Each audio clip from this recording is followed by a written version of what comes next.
కరీంనగర్ పట్టణంలోని డీసీసీ భవన్లో అరుణ్ కుమార్ విలేకరుల సమావేశాన్ని నిర్వహించారు. కరీంనగర్ పట్టణం డీసీసీ భవన్లో ఎస్సీ సెల్ జిల్లా కాంగ్రెస్ అధ్యక్షుడు కొరివి అరుణ్ కుమార్ మీడియా సమావేశాన్ని నిర్వహించారు. ఈ సమావేశంలో వారు మాట్లాడుతూ గత ప్రభుత్వంలో ఎస్సీ సబ్ ప్లాన్ నిధులను పక్కదారి మళ్లించారు.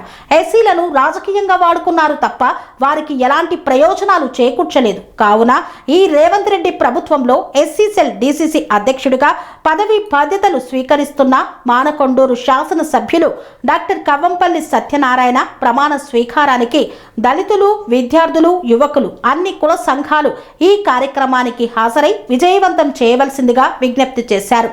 అనంతరం వాల్ పోస్టర్ను ప్రదర్శించారు. ఈ కార్యక్రమంలో కరీంనగర్ జిల్లా ఎస్సీ సెల్ అధ్యక్షుడు కొరివి అరుణ్ కుమార్, రాష్ట్ర ఉపాధ్యక్షులు వెన్నరాజ మల్లయ్య, నగర అధ్యక్షులు లింగంపల్లి బాపు, మండల అధ్యక్షులు మీసాల సాయిలు తదితరులు పాల్గొన్నారు. మీడియా మిత్రులందరికీ నమస్కారం. నేను కొరివి అరుణ్ కుమార్, కరీంనగర్ జిల్లా కాంగ్రెస్ ఎస్సీ సెల్ అధ్యక్షుడిని. ఈనాటి ఈ పత్రికా సమావేశానికి ముఖ్య కారణం మా ప్రియతమ నాయకులు గౌరవనీయులు మానకొండూరు శాసనసభ్యులు డాక్టర్ కవ్వంపల్లి సత్యనారాయణ గారు టీపీసీసీ ఎస్సీ సెల్ రాష్ట్ర అధ్యక్షులుగా వారు నియమింపబడి రేపు 12వ తేదీ రోజు గాంధీ భవన్లో వారు పదవి బాధ్యతలు స్వీకరించబోతా ఉన్నారు. ఈ సందర్భంగా కరీంనగర్ జిల్లాలోని అదేవిధంగా తెలంగాణ రాష్ట్ర వ్యాప్తంగా ఉన్న కాంగ్రెస్ పార్టీ కుటుంబ సభ్యులకు, దళిత సంఘాల నాయకులకు, విద్యార్థి సంఘాల నాయకులకు, ఉద్యోగ సంఘాల నాయకులకు అందరికీ కూడా మా యొక్క హృదయపూర్వక ఆహ్వానాన్ని పలుకుతా ఉన్నాం. రండి, చలో హైదరాబాద్, చలో గాంధీ భవన్ కార్యక్రమాన్ని విజయవంతం చేద్దాం. ఈ రాష్ట్రంలో దాదాపుగా 20% మంది ఉన్న దళిత జనాభాకు నాయకుడిగా, 1 కోటి మంది ఉన్న దళిత జనాభాకు నాయకుడిగా డాక్టర్ కవ్వంపల్లి సత్యనారాయణ గారు ఎస్సీ సెల్ రాష్ట్ర అధ్యక్షులుగా వారు పదవి బాధ్యతలు స్వీకరించబోతా ఉన్నారు. పార్టీలకు అతీతంగా, కులాలకు అతీతంగా, మతాలకు అతీతంగా అందరూ కూడా వచ్చి ఈ కార్యక్రమాన్ని విజయవంతం చేయాలని మనస్ఫూర్తిగా కోరుతా ఉన్నాం. గతంలో టీఆర్ఎస్ 10 సంవత్సరాల పరిపాలనలో అడుగడుగునా మోసపోయిన దళితులు, 3 ఎకరాల భూమి గురించి మోసపోయిన దళితులు, ఉద్యోగాల గురించి మోసపోయిన దళితులు, డబుల్ బెడ్రూమ్ ఇళ్ల గురించి మోసపోయిన దళితులు, ఎస్సీ ఎస్టీ సప్లాన్ నిధులు దారి మళ్లించి కోట్ల రూపాయలు కొల్లగొట్టిన ఆ సందర్భం మనం చూసినా ఉన్నాం. వాటన్నిటిని గుర్తించి ఈరోజు కాంగ్రెస్ పార్టీ అధికారంలోకి రావడానికి దళితులు కీలక పాత్ర పోషించి కాంగ్రెస్ పార్టీని అధికారంలో కూర్చోబెట్టడం జరిగింది.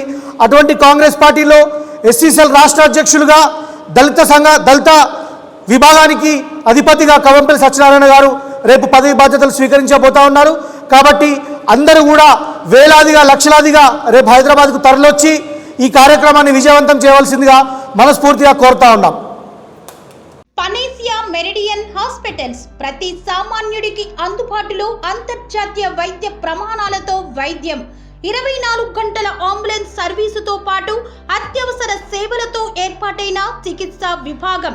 మా దగ్గర గుండె సంబంధిత, మూత్రపిండ, కాలేయ, కంటి జబ్బులకు, మోకాళ్ల శస్త్ర చికిత్సతో పాటు కోవిడ్-19, బ్లాక్ ఫంగస్ వంటి వైరస్లకు, అన్ని రకాల ఆరోగ్య సమస్యలకు నమ్మకమైన అత్యాధునిక వైద్య చికిత్సను అందిస్తున్న హాస్పిటల్ పనేసియా మెరిడియన్ హాస్పిటల్స్.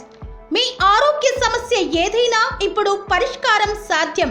సంపూర్ణ ఆరోగ్యం కోసం సంప్రదించండి Panacea Meridian hospitals, opposite Bheeramguda Kaman, RC Puram, Sangareddy district, pin code 502032. సంప్రదించాల్సిన ఫోన్ నెంబర్ 0845524177 మరియు 7893757770.